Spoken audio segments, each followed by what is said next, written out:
রুই মাছ দিয়ে ছোট আলু দিয়ে রান্না করব।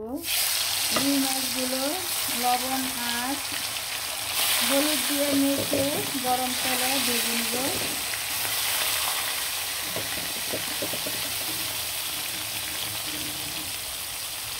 আর এখানে দেশি আলু নিয়ে আসছে, দেশি আলু দিয়ে কিন্তু এরকম নদীর রুই মাছ রান্না করলে অনেক মজা। আলুগুলো সিদ্ধ করে একদম চুলকাগুলো ছিলে কিন্তু রাখলাম। আর এদিকে কিন্তু পেঁয়াজু বানাবো, ডালগুলো ছেঁচে নিলাম। আর এদিকে পেঁয়াজ কুচি কুচি আর বেগুন কেটে নিলাম। আলুর চপের জন্য আলুর চপ বানিয়ে নিলাম। আর এখানে কিন্তু আছে বুট আলু সিদ্ধ করে নিলাম। এখানে ক্ষীরা আনছে আর এখানে কিন্তু বেগুন আনছে।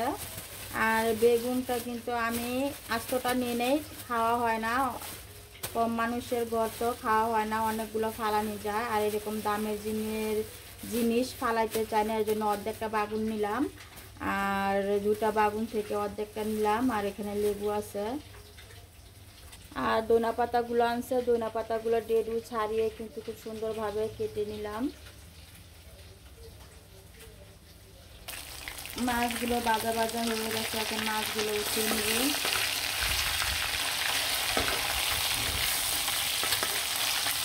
নতুন দেশি আলু দিয়ে এরকম নদীর মাছ রান্না করলে কিন্তু দেশি ধনিয়া পাতা দিয়ে অনেক মজা, অনেক স্বাদ। আর মাছগুলো লাল লাল করে ভেজে ফেললাম, মিষ্টিগুলো উঠিয়ে নেব। আর সরিষার তেল দেওয়াতে কিন্তু এরকম ফেনা ফেনা হচ্ছে। আমরা কিন্তু সরিষার তেল দিয়ে রান্না করি, আর সরিষার তেলের রান্না কিন্তু অনেক মজা খেতে। মাছগুলো উঠিয়ে নিলাম লাল লাল করে ভেজে। আর গরম তেলে কিন্তু কুচি কুচি করা পেঁয়াজ দিয়ে দিলাম। আর এখন এক এক করে সব মশলা দিয়ে দিব।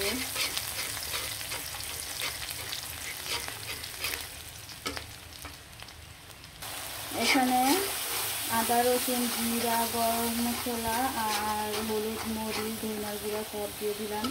দিয়ে ভালো করে কষিয়ে নিলাম মশলাটা। আর ছোট ছোট আলুগুলো দিয়ে দিলাম। একদম ছোট দেশি আলু দিয়ে নদীর রুই মাছ রান্নাটা কিন্তু অনেক মজা। আর আলুটা কিন্তু খুব সুন্দরভাবে আমি কষিয়ে নিব।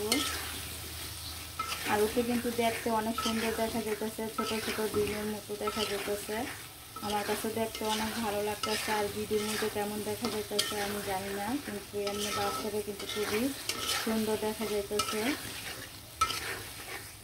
আর একটু ভালো করে কষিয়ে নিব।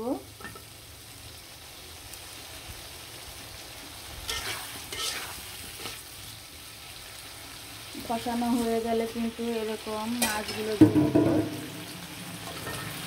মাছগুলো দিয়ে ভালো করে নাড়াচাড়া দিয়ে কিন্তু পরিমাণ মতো পানি দিয়ে দিব।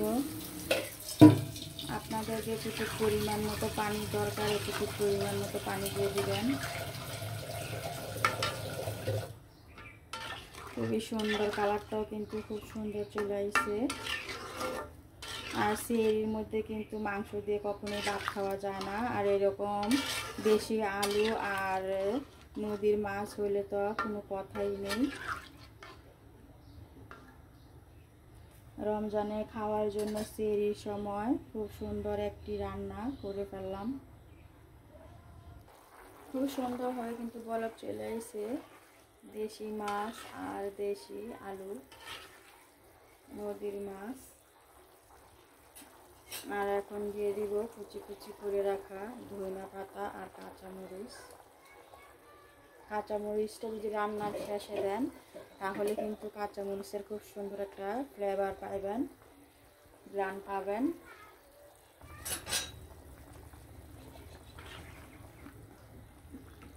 আপনার মাছ মাংস থেকে ভালো লাগবে এরকম রান্না করে যদি সেহরির সময় খেতে পারেন।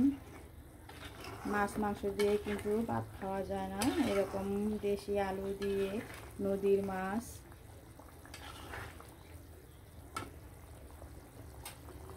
রান্নাটা কিন্তু খুব সুন্দরভাবে কমপ্লিট করে ফেললাম। অনেক সুন্দর একটি কালার হয়েছে আর রান্নাটা একদম কমপ্লিট। খুব সুন্দর হয়েছে রান্নাটা আর দেখতে কিন্তু খুব লোভনীয় হয়েছে, মন চাইতেছে এখনই খেয়ে ফেলি। আর সবাই ভালো থাকেন, সুস্থ থাকেন, সবসময় হাসি খুশি থাকেন আর এরকম সুন্দর সুন্দর রান্না করে করে খেয়ে ফেলেন। আল্লাহ হাফেজ। খুব সুন্দর অসাধারণ একটি রান্না করে ফেললাম, দেশি ছোট ছোট আলু আর নদীর রুই মাছ। সবাই ভালো থাকেন, সুস্থ থাকেন। আল্লাহ হাফেজ।